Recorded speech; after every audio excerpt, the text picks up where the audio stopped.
klaar, ik ga weer terug. Klaar? Ja.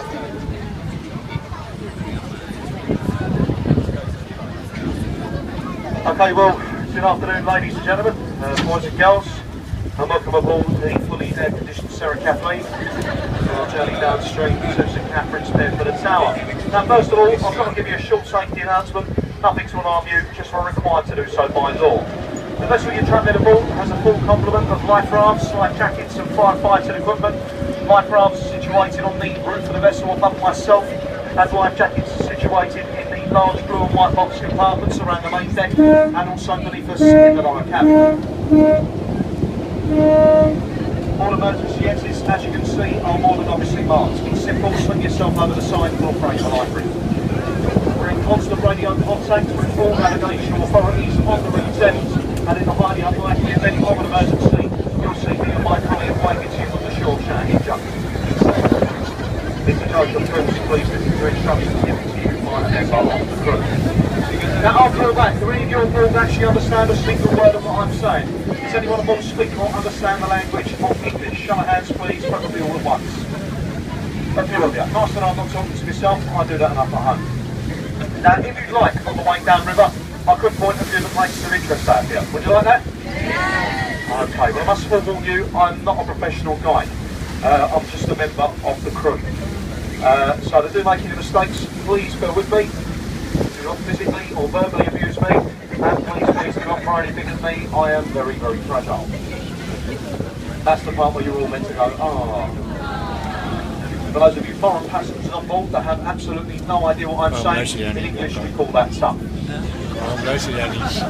If also, could I ask the people sitting here, here, here and here to be extra quiet, as it's hard enough to stand up and talk in front of 120 people as it is, but that's someone talking over the top of you. So does that sound fair enough, folks?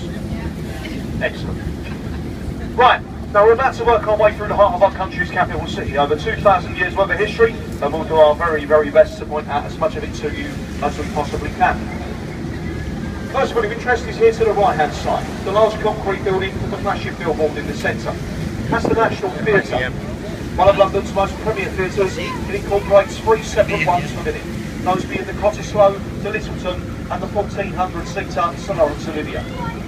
That building was once said to lead by Prince Charles the ugliest modern day building he'd ever seen in his life. And that's known Prince Charles, he is definitely an expert on ugly things. Of course, I'm talking about buildings. Next door to that, another building constructed during the ugly concrete era of the 60s. That's the headquarters for IBM International, the computer company. But then just along from that, behind the trees, you'll see the top of that smoke glass building with a taller office block behind it. They're all known as New Kent House, headquarters and studios for ITV.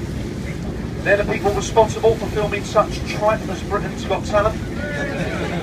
Speaking of Britain's Got Talent, we actually have none, because this year's competition was won by a Ponzi boy band, last year's competition was won by a Hungarian dance act, and the year before that it was won by a dog. So that's just quite a lot for us.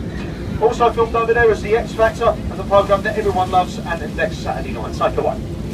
Then on the Mondays and Friday, they'll film Good Morning Britain, this morning's programme, and the Daily News Update. So chances are as we go past, if you give them a big smile and a big wave, go on, like you're all thoroughly enjoying yourselves, you never know, you could be on telly right now.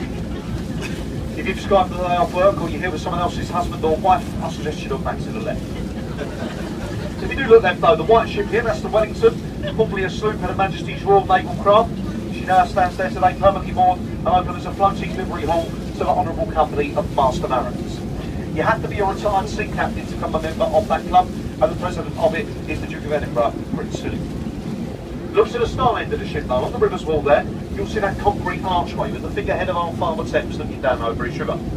That's Temple Gate, the boundary line between two cities, the city of Westminster, which you're all now leaving, and the city of London, which you've all just entered. The city of London is one of the smallest capital cities anywhere in the world, measuring in at just 1 square mile. The area surrounding it inside the M25, that's the large circular motorway that everyone tends to get stuck on, that's all known as Greater London, all 32 boroughs of it. The city is the actual square mile, and that archway back there on the left hand side is the westernmost boundary line to it.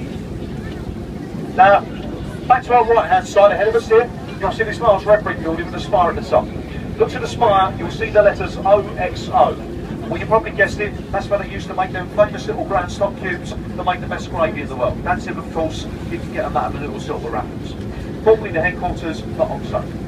Laws on the River State, you can't advertise the name of the company or product on the banks of the Thames. And Oxo cleverly got around that law